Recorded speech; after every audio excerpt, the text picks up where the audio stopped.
Good morning. Good morning, Rabbi. Good. Okay, let's me get organized here.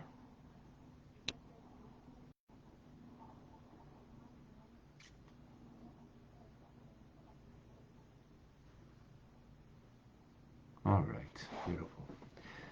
Good morning and welcome to Mystical Teachings from the Tanya. Rabbi Ronnie Fine coming to you from Chabad Zich and Kadesh in Montreal, Canada, where it's a privilege and a pleasure to share with you the Tanya.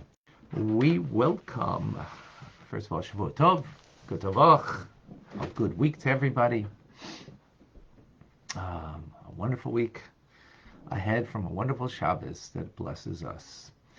We welcome Andrew from Springfield, New Jersey. Boker Tov. TJ, all the way from Melbourne, Australia. Good evening. And Diane is with us from London, Ontario. Welcome. From Germany, Manuela. Shalom. Denise, Davida, and Liba, all the way from New York. Thank you for joining. Clem from Brisbane, where it is, must be like 12:30 in the morning. Andrea from Phoenix, good morning. Tim is with us from Texas. Shavua Tov. Darren from the Philippines, good evening. John in North Carolina, welcome. And Batya, yes, Batya and David, good morning from Montreal. Katie, good morning to you in Texas, welcome. Michael, good afternoon to you in Germany. Tarek is with us in Egypt. Oh, and today we're going to speak about Egypt. So welcome. Pawix is with us in the Philippines. Shavua Tov. Pamela in Virginia. Welcome. Eugenia in Calgary, a fellow Canadian. Elena in Colorado is with us. Michelle in Zambia. Did I get that right? Yeah. I think first time. All right. Beautiful. Who else is with us? Deborah from Kitchener, Ontario. Vilma, Bachia, Adi, Chava, Mir, Sol. Welcome. And Instagram, we also have with us several people, and I can't see the names. Not so clear. All right. We are going to have two parts today because we're going to do from yesterday's Shabbos and today's class. I'm going to conclude 46, do chapter 47. So welcome for the ride. Okay. So we are going to conclude chapter 46. Chapter 46, in one word, kemayim, like water, reciprocal, a reciprocal form of love. The metaphor, if you recall, is of a mighty king who goes with his retinue, with his ministers and household important people, and finds a individual who is living on a dunghill. Tattered clothes is the least to say. And nonetheless, the king takes this individual personally into the palace, into the inner chamber, and has a deep, meaningful relationship with this individual. Now that's a metaphor. What's the metaphor? The Jewish people are the ones on the dunghill in Egypt. That's where God found us. 49 levels of impurities, almost to the point of no return, and brought us out from there himself, not through an angel, not through any other means, but he himself. And he puts aside the entire retinue, which is his entire spiritual worlds that are much closer to him, much more aware of godliness, of what God wants and needs, just as the ministers are there to serve the king. But puts all that aside for us, to bring us into the inner chamber, where we can have the divine kiss through the study of Torah we're doing now, where we can have a divine embrace through every mitzvah we do, like being charitable, which the spiritual beings, angels, and even our souls don't have that when we leave this world. And we have it. But we have that. And as we explain further, this is like the idea when we make the blessing of a mitzvah, Sher Kiddushanu, that God has betrothed us. God has sanctified us, betrothed us in a union and a oneness, sanctified us, that he uplifted and exalted us beyond the human condition and have this eternal connection. That's what we learned till now. So in conclusion of chapter 46, the author says, this is what in Tehillim, King David's Psalms, that Asaph said under divine inspiration on behalf of the Jewish community that would later be in exile. This is in chapter 73 of Tehillim, where he says the following words. And this is in reference to the Jewish people in exile again. I am foolish, and I know and feel not. I was a beast before you, God, yet I am continually with you. Now, what does that mean? What does it mean to be a beast? It doesn't mean to be, to act as an animal. Well, is what we might think. What it means, a beast is an animal that's unaware, doesn't have empathy, right? Empathy, might have sympathy, but not empathy. But in any case, a beast meaning unaware, insensitive. Unaware and insensitive of what? Of our union and oneness with God. Whoa, look at that. Spring is here, and somehow I got a bee in my office. How did that happen? That is really interesting. And it's just like, my door's closed. Okay, I won't bother you with that. And hopefully it won't bother us or me. By extension, you. So, we are unaware and insensitive right now at this moment of the soulful connection that we are having with God. The pleasurable love and experience of delights. The fiery flame that the soul is experiencing now with the divine kiss. I know it intellectually. I don't experience it. Who does? Tzaddikim, righteous people. Why? How come they do and I don't? It's because they have dealt with their corporeality, with their physical being, with their animal soul to such a place that it is totally in control of them. They are totally in control of it. That it totally has no say in their experience, in any experience in life. My palate has a say in my experience, my eyes, my ears, my senses that are tied with my body and my animal soul. The righteous person is so translucent, their soul, that it is so real in its what's the word I'm looking for? In its expression, that whatever is godly, it's experiencing it. We are having it, but we're unaware and insensitive to it. And this is primarily through das. Das, knowledge, is the tool that allows that which we know mentally, that we have an awareness intellectually, but we don't have it experientially. Why? Because it's not brought down into my chesed and gvura, into my emotions. Minimally, if anything, right? Now, here's the kicker, though. So we're unaware, we're insensitive, we're like a beast. Yet, we're continually with you. That's what the verse says in Tehillim. In other words, even though my physical reality is a true reality for me, and it prevents me from having the experience, but it doesn't prevent me from having the union of my soul in the light of the limitless light of God. That's amazing. Now, the drawback is, the human condition is that we all are looking for an experience. And that's our challenge.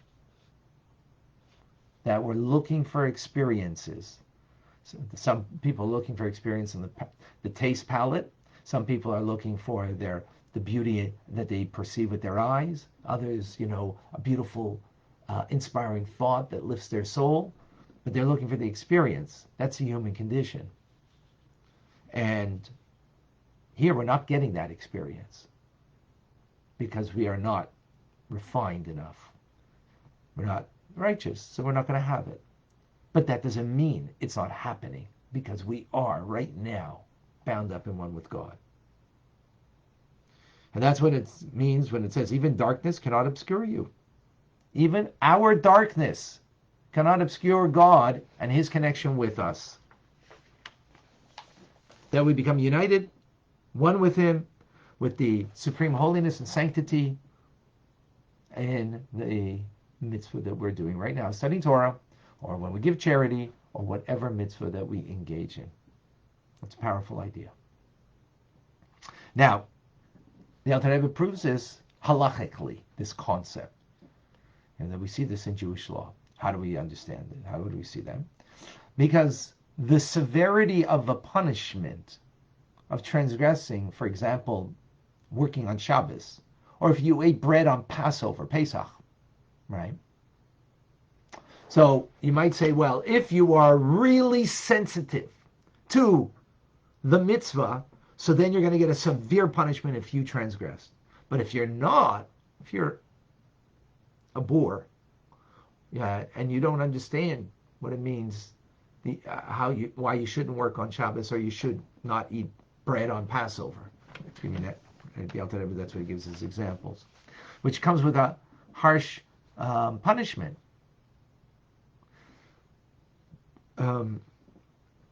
So you would think that, okay, for those who appreciate it, then the harsh punishment makes sense. But someone who is unaware, someone who is not learned, why would there be a harsh punishment in Jewish law?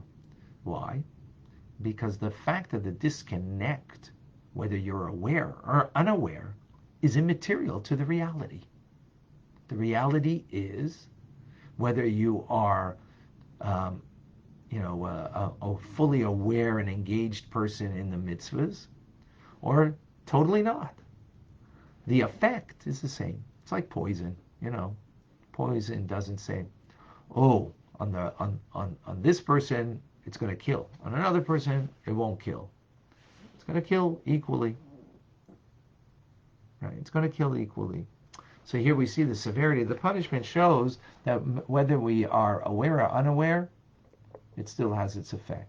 So that's in the negative, all the more so in the positive, that when we do a mitzvah, even when we are unaware of the great impact and the union, the oneness that we have with God. Again, unaware meaning experientially. I don't mean unaware intellectually. Intellectually we are aware because that's what we're learning. We're learning that. But we're not experiencing it.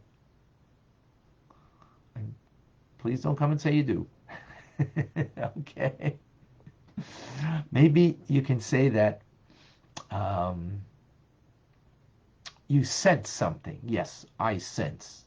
I sense when I'm learning now, Tanya, and do a mitzvah, I do sense, certain being uplifted. I do sense, a special connection.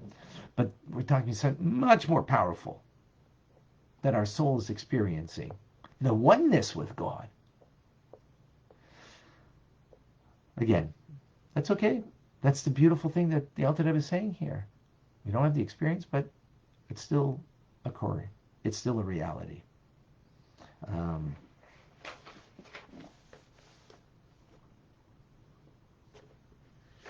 So we might be insensitive. We are insensitive. Again, when we're talking about insensitivity over here, we're talking about sensitive to our soul. To our divine soul.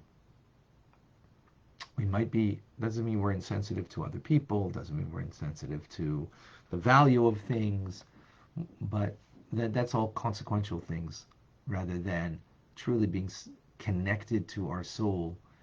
And again, the difficulty is because we have a body and an animal soul that covers up over it, has its own whims and desires, has its own agenda, and as a result of that, makes it a challenge that we're going to be attuned to the soul.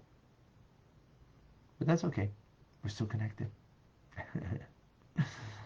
Any questions, any comments as we conclude chapter 46? I know now that.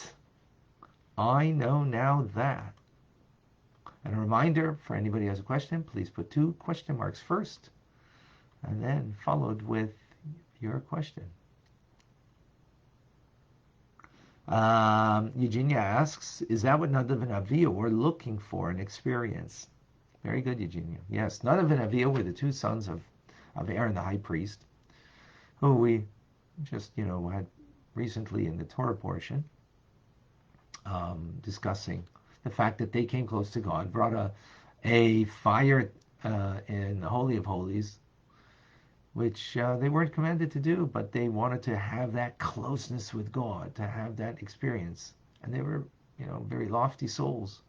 And yeah, they did experience, but that experience was something that was not the time, not the appropriate thing, because they wanted their soul to be exalted beyond and to leave them.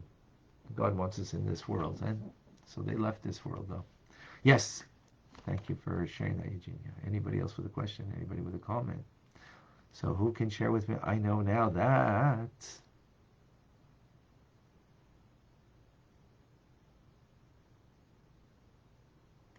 So John says, I know that the spirit of the spirit, I think, of the fact that the supernal das holds a potential for chesed and gvura, it is deficient compared to the infinite light and appears as low as animals. Okay. Thank you. Andrew, even those who are not observant still draw down God's light into their souls, though observing a mitzvah, do we still get judged with severity?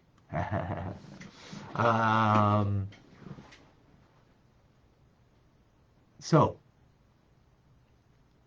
we have it on the positive side, and the Alter Rebbe is saying that there's a negative side to it also, but it's not so simple.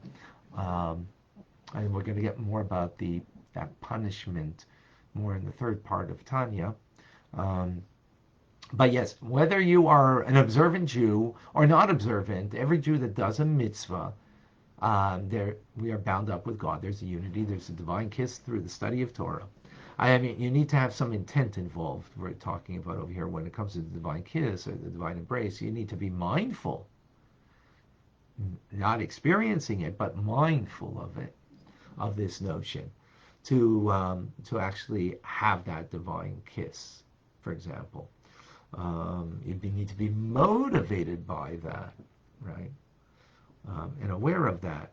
Whether you don't need to be constantly aware of it because you're in the middle of learning, you're focused on the learning, but aware of that mentally in our minds, not experientially, you still have that connection whether you're observant or not.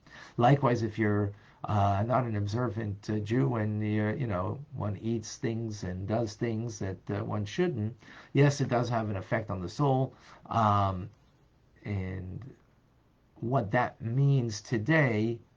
We're going to wait till to the 3rd part of Tanya that we're going to have full discussion on that. It doesn't, the severity of the law just brings out, the Alter Rebbe is bringing out that the severity of the law, that it's equal to whether you're a scholar or you're ignorant person, is the point being that it's not based on my sensitivity of my connection that brings a disconnect. Because there's something inherent in the connection and in the disconnect. I hope that's clear. But the actual punishment today is not as it states in the Torah, in the biblical law, for various reasons, and we'll get into that more later. But very good question, Andrew. Thank you.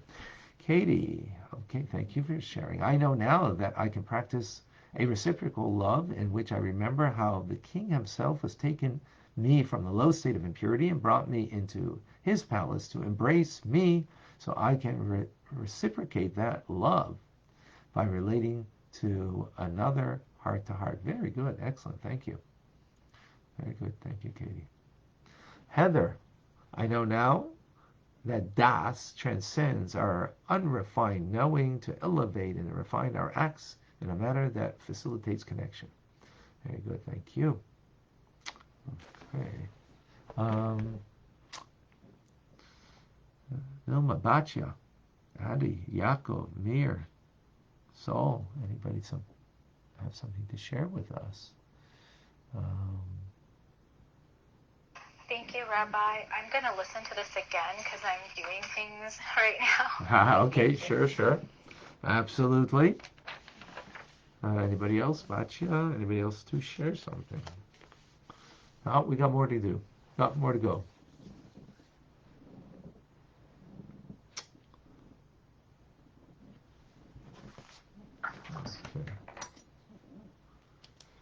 Okay. Oh, Batya. Go ahead. Yeah. Just to say that, we need to educate ourselves and become more aware of what we need to do. But what I believe you're saying is that whether we're aware or not, if we're taking a poison, we're still getting affected. We're eating unkosher, we're still affecting getting affected. Yes. So at the same time, we need to try and do the right thing. And again, we get off track, but we still need to educate ourselves. Absolutely. Yes. Exactly. Thank you, David. Thank you, Batya. Absolutely. Darren says, light of soul of parents can be passed, transferred to their children. Yes, we definitely get something from our parents, and we give something to our parents. Absolutely, because they're still our parents after they pass away, and we're their children when they pass away. So the relationship continues, of course, albeit it's expressed in different ways, and therefore, absolutely correct.